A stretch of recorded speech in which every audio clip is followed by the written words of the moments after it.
Jika kamu sedang sakit, cubalah bertahan. Kerana kesakitan itu ialah bukti bahawa kamu sedang tumbuh membesar. Assalamualaikum warahmatullahi wabarakatuh. Dan salam sejahtera. Nama saya Nur Adriana Syazana binti Ahmad Sazali. Saya berumur 11 tahun. Saya belajar di Sekolah Kebangsaan Paya Keladi di daerah Seberang Perak Utara, Kepala Batas, Pulau Pinang. Kod sekolah saya ialah PBA 2014. Hobi saya ialah bermain hoki dan membaca buku. Manakala cita-cita saya ingin menjadi seorang atlet hoki dan Gubernur Bank Negara.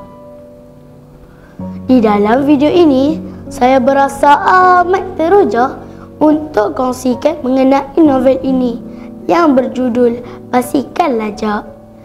Di dalam novel ini, banyak isi menarik yang telah saya baca.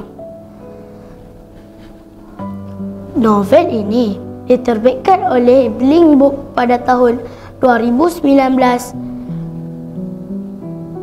Penulis buku ini ialah Syasha Ali dan Aman Wan.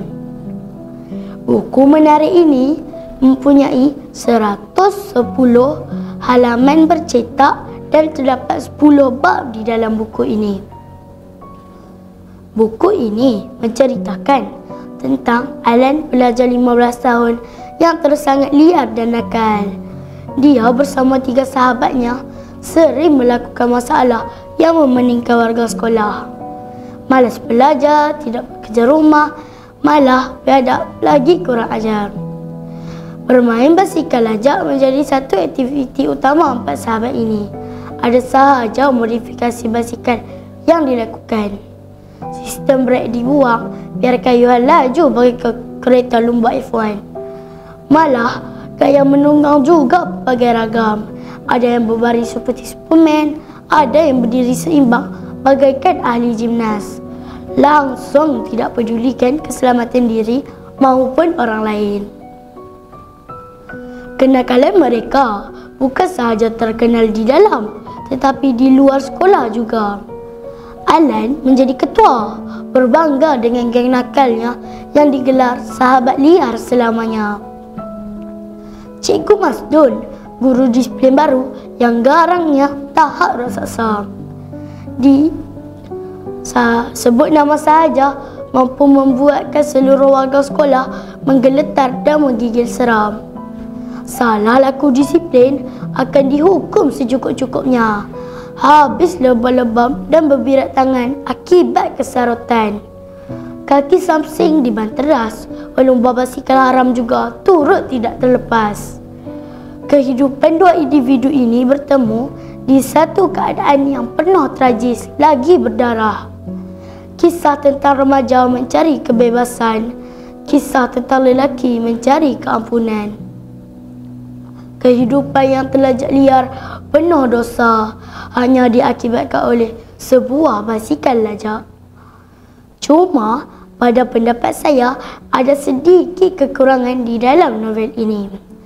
Kekurangan tersebut ialah grafiknya yang terlalu sedikit dan tidak berwarna. Seharusnya ditambahkan lebih lagi gambar-gambar yang berwarna. Ini bertujuan supaya pembaca berasa mereka seolah-olah turut sama. Pengajaran daripada cerita ini ialah jalan raya merupakan satu kemudahan awam yang menjadi penghubung dari satu tempat ke satu tempat. Ia bukanlah tempat untuk menunjukkan kehebatan ataupun keberanian. Menjadi tanggungjawab kita sebagai pengguna untuk menjaga dan memelihara kemudahan ini serta menjadikannya satu medan yang selamat. Sampai sini saja perkongsian saya. Semoga kita semua selamat setiap hari dan tidak terlibat dengan kes kemalangan jalan raya. Apatah lagi dengan kes basikal lajak. Na'udzubillah. Salam sayang dari saya, Nur Adriana Syazana binti Ahmad Sazali. Berilmu, hidup berjaya. Sekian, terima kasih.